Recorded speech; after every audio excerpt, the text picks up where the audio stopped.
Bienvenue sur Horizon Private Equity, l'émission qui explore les opportunités d'investissement du Private Equity. Pour cette première interview, nous avons la chance de recevoir Nicolas Darnaud. Bonjour Nicolas. Bonjour.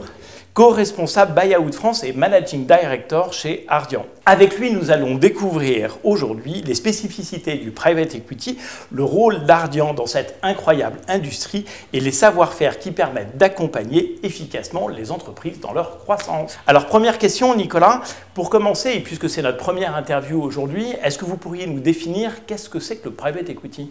Alors le Private Equity, c'est la possibilité d'investir dans des sociétés qui ne sont pas cotées. C'est des sociétés qui ne sont pas disponibles sur un marché listé.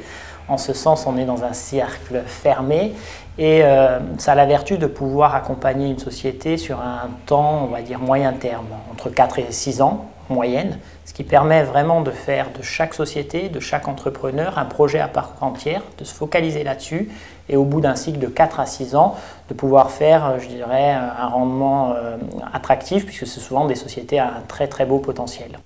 Alors en fait, c'est une industrie qu'on connaît mal, mais qui existe depuis 60 ans aux États-Unis, 40 ans en Europe, de façon un peu plus récente en Asie. Mais qu'est-ce qui fait sa récente attractivité ? Je pense que les investisseurs ont la possibilité d'avoir des retours, je dirais, attractifs, puisque souvent ce sont des très très belles sociétés dont justement le capital n'est pas facilement accessible, des sociétés à un vrai potentiel de croissance et de développement. Et comme on travaille sur des horizons moyen terme, ça permet de donner du temps et de dérouler, je dirais, un business plan, une thèse d'investissement, des leviers stratégiques, des diversifications, de l'internationalisation, qui évite la volatilité qu'on peut trouver parfois sur des marchés, je dirais, listés. Et donc la vertu de ce focus plus cet horizon de temps permet d'avoir des rendements attractifs pour les investisseurs. Mais qu'est-ce qui a changé dans l'industrie et qui a fait que jusqu'à présent, nous, particuliers, ne pouvions pas investir dans du private equity ou en tout cas dans les fonds de la qualité des vôtres et qu'est-ce qui a rendu possible aujourd'hui cette possibilité d'investissement ? Alors aujourd'hui, on voit des structures effectivement, comme je dirais, un peu démocratiser l'accès à cette classe d'actifs qui est très attractive. Elle était réservée historiquement à des institutionnels, je dirais, très forts avec des gros montants à investir. On voit arriver des sociétés du type Private Corner ou certaines sociétés qui peuvent constituer, mutualiser les moyens et ouvrir cette classe d'actifs à une communauté beaucoup plus large d'investisseurs. Et ça, c'est génial parce que ça permet justement à plus de monde d'avoir accès aux vertus de cette industrie. C'est ça en fait qui a changé, c'est-à-dire qu'on a des sociétés comme Private Corner qui montent ce qu'on appelle des feeders. C'est finalement des fonds qui ont vocation à fédérer des investisseurs pour leur permettre d'avoir la taille critique pour pouvoir investir dans vos fonds. Tout à fait, et ça permet justement de bien mieux allouer aussi ces actifs pour une catégorie plus large de la population. Ardian est une référence mondiale du private equity. Qu'est-ce qui fait aujourd'hui la spécificité de Ardian dans cette industrie ? Ardian, effectivement, c'est une société qui existe depuis 1996 et c'est une société qui s'est développée en ouvrant un petit peu toute la gamme, toute la palette possible dans l'investissement private equity.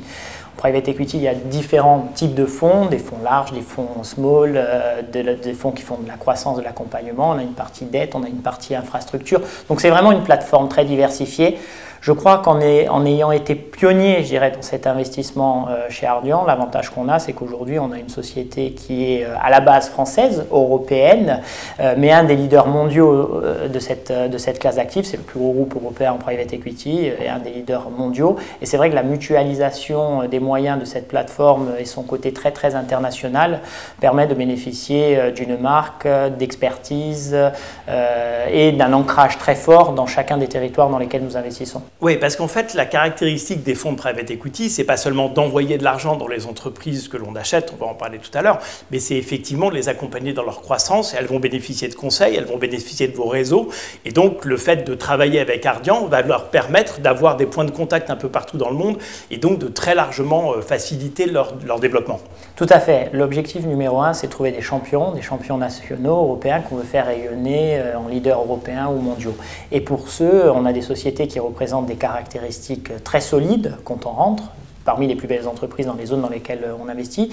Et la vertu, je dirais, du partenaire en private equity, c'est vraiment d'apporter des moyens financiers, mais aussi des moyens pour accélérer la croissance, la diversification.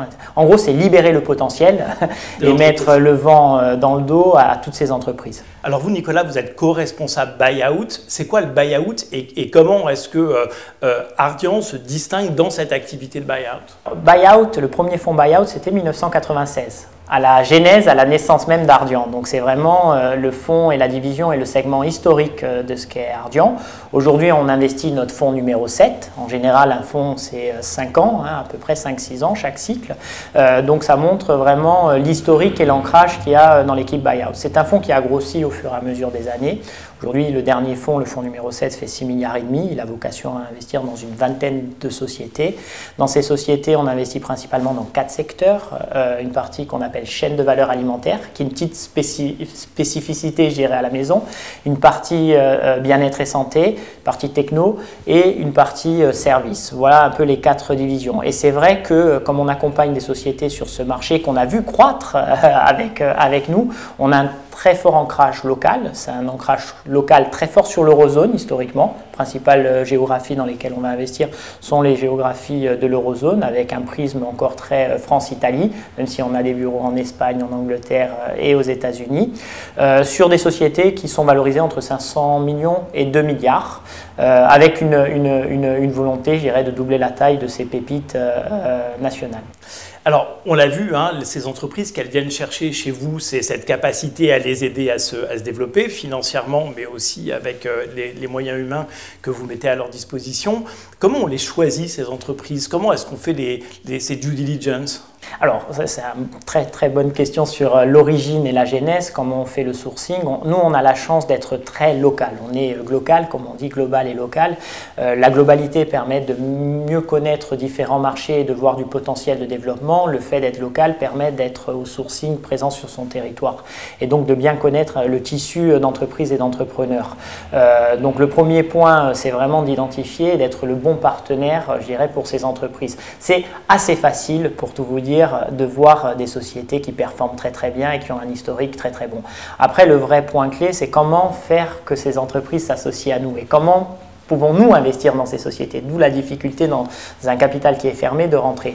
Et ça, souvent, je pense qu'on a un prisme très fort avec des entrepreneurs et des familles. 60% de nos opérations dans le buyout, malgré la taille, sont avec des familles et des fondateurs. Donc souvent, on est un bon partenaire dès qu'il s'agit d'ouvrir pour la première fois son capital à des financiers. Et alors justement, voyons maintenant le côté investisseur. Pourquoi est-ce que vous imaginez ou vous jugez ou qu'est-ce que vous trouvez pertinent pour moi, investisseur, dans le fait d'avoir du private equity dans mes allocations d'actifs? Alors, je pense que d'abord, ça permet d'aller sur des sociétés qui ne sont pas nécessairement disponibles et comme on vient de le dire, des sociétés avec un potentiel très fort. Il s'avère que quand on est sur des sujets où on ouvre pour la première fois les capitaux, qu'est-ce qu'on va faire en rentrant dans cette société? On va mettre des moyens financiers pour accélérer sa croissance en internationalisation, sa diversification et augmenter sa valeur stratégique.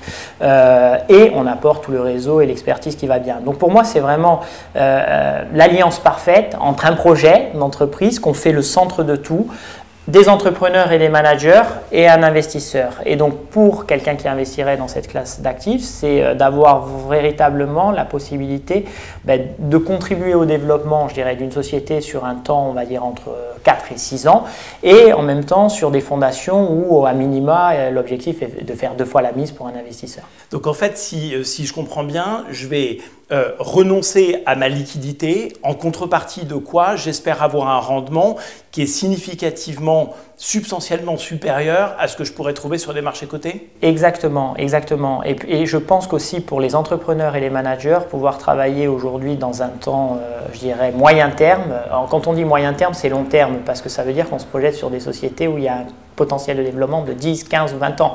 Parce que dès qu'on rentre, on pense à la sortie. Donc il ne suffit pas juste de dire j'ai 5 ans et je double de taille, mais l'idée c'est comment cette société va quadrupler de taille dans les 10 ans. Et du coup, souvent, pour pouvoir accompagner ces projets, il faut avoir un horizon de temps un peu plus long, ce qui nous permet vraiment de mettre des moyens sur des choses en développement un peu nouvelles. C'est ce qui explique qu'en fait que ces opérations de buy-out sont en lien avec l'économie réelle et en fait participent de façon extrêmement conséquente à la croissance des entreprises et donc à l'écosystème, à l'économie, ces créateurs d'emplois. Enfin, c'est extrêmement sain en fait le private equity. Tout à fait, c'est ça qui est capital, c'est avoir de l'impact. On investit effectivement dans des secteurs qui sont très porteurs sur du long terme, qui parfois répondent à des vrais sujets sociétaux. Donc notre ambition, au-delà de trouver des bons projets, de les développer et effectivement de créer de la valeur, c'est de créer de la valeur durable. Mais durable dans le sens vraiment le plus profond qui puisse exister, c'est-à-dire sur des choses qui vont avoir un impact. Parce que ce qui est durable, c'est ce qui fait sens pour nous tous. Et en ce sens, effectivement, les engagements, je dirais, RSE, aussi le développement technologique, digitaux, c'est des choses qu'on va amener dans la société, dans lesquelles on investit souvent pour la première fois. Quand un investisseur étranger ou à l'organisation rentre, il peut accélérer énormément le développement de ces sociétés sur ces enjeux. Super. Merci beaucoup Nicolas, c'était passionnant pour cette première interview. On a bien compris qu'a été l'univers du private equity et du buy-out et notamment chez Ardian. On se retrouve bientôt pour une prochaine interview sur Horizon Private Equity. Merci de nous avoir suivis et à bientôt.